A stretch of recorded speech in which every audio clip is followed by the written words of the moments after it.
Hey, Lindsay, how are you? Hey, doing great, Michelle. How's it going for you? Good. Yeah, it's so nice to get back to recording. Guys, we were on a little break and now we are happy to be back. But Lindsay, approximately how many episodes do you want to record today? I would say we should record roughly 5 or 6 episodes today, Michelle. What do you think about that? I think that's a good idea. All right, we'll go for it. Let's go for it. So, guys, today we are going to teach very functional vocabulary to help you give out information without being completely concrete. And guys, we know that a lot of you listening to the All Ears English podcast are really also listening to learn for the workplace. So this is a really great topic for business, but also could be for anything in your regular life. So whether you're here to learn about business, regular life, regular English, we got you covered. We got you covered. Exactly. And so just real quick, Michelle, why would we want to be vague here? It's essentially being a little vague.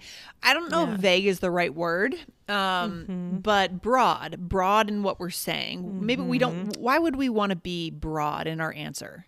Right. Well, I mean, sometimes we can't give numbers or information that is 100% accurate. Right. So we want to use words to show that there is some wiggle room, right? We don't want to be totally stiff. And this is for those moments I can't say, okay, I can't tell you we will be finished in 20 minutes. Yeah. But, I know 20 to 30, roughly 20. Yeah. So today's examples, actually, we're going to do are business oriented. Yep. And we've been touching on this already, Lindsay, but we have this whole other podcast. I know. Lindsay, you want to tell us about it? Yeah, it's crazy. Maybe some of our listeners don't know, but we have another show called Business English from All Ears English, guys. To find this show, all you have to do is open your search bar right now, type in Business English, and you'll get it. You'll see the yellow that will come up and you'll know it's us.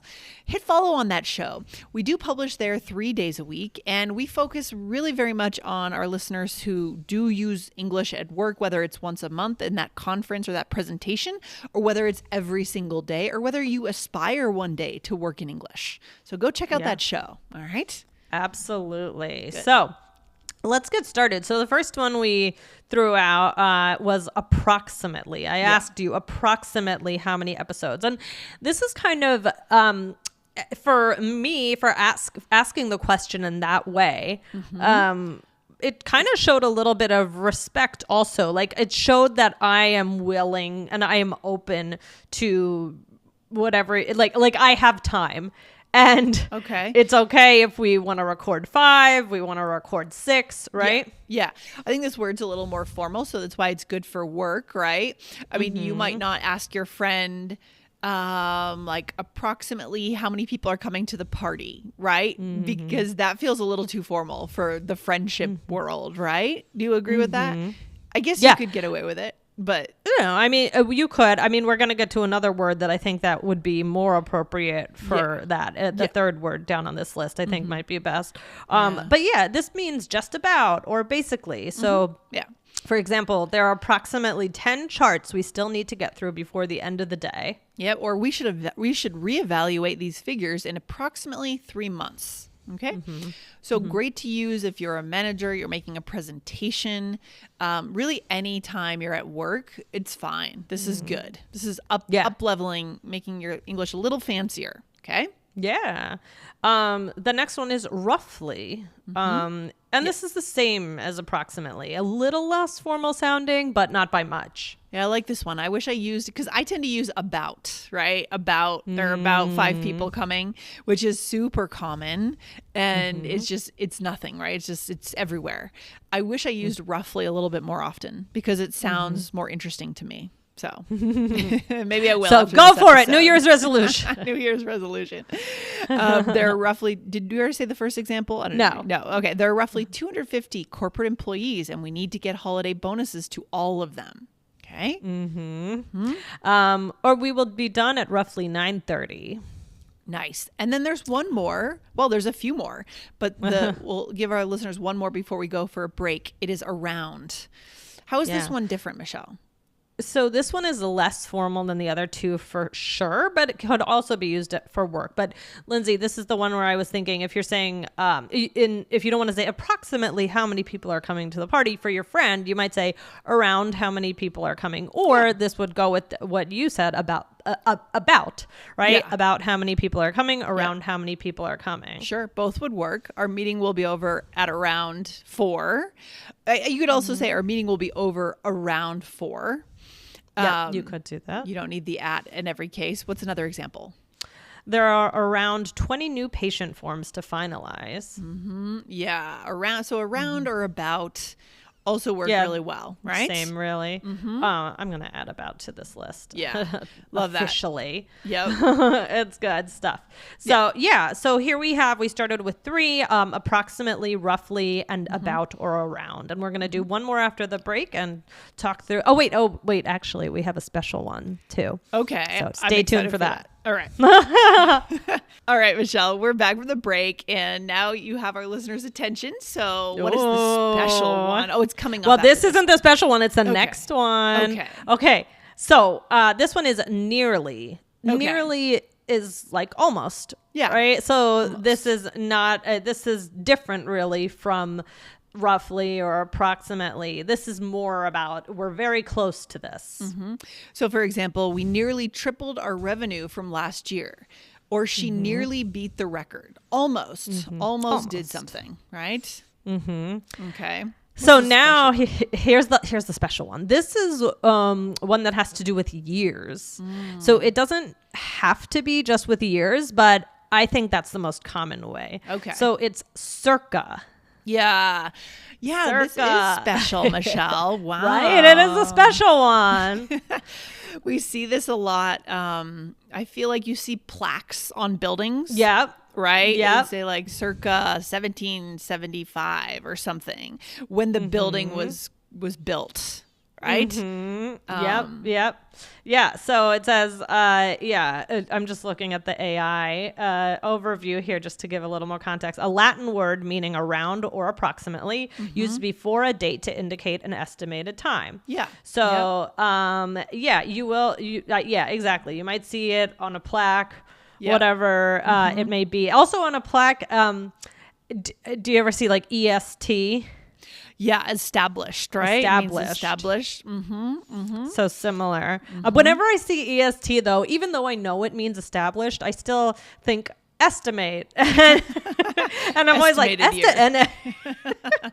funny. I'm just always like, it just seems weird to me. But so circa. Their company has been around since circa 1980. Yeah, or we established this scholarship circa 2005. So it's just a fancy way of saying around that time. Yeah. We did this, right? Starting and you're not from going to say this. You're not going to say this all the time. Like Lindsay said, you might see it on a plaque. You could definitely use it in a presentation, things like that. But I don't think that it's something that I would say to my friend. It doesn't come up as often, but it is a special one that's good to know. Yep. Or categorizing items. Like if you go on, I like to go on historical tours. And they might say, oh, this furniture is circa early 1800s or something like that. Yep. That's kind of fun. By the way, ghost tours are the best ways to get history, to learn history about things. It's amazing. I did one in New Orleans. Where did you do one again? A bunch of places. We just did one in Rome. Right. Oh, you did one in Rome. We did one in Rome, which was super cool. And I've done one in, actually, I think... South Carolina, Charleston, South Carolina, and a few other places. But yeah, I highly recommend ghost tours if you guys are traveling. Random tip. So let's do a role play and put these together. So here we are meeting about an upcoming conference. Yes, here we go. Okay, so how many people will be there? I heard there will be nearly 1,000 attendees.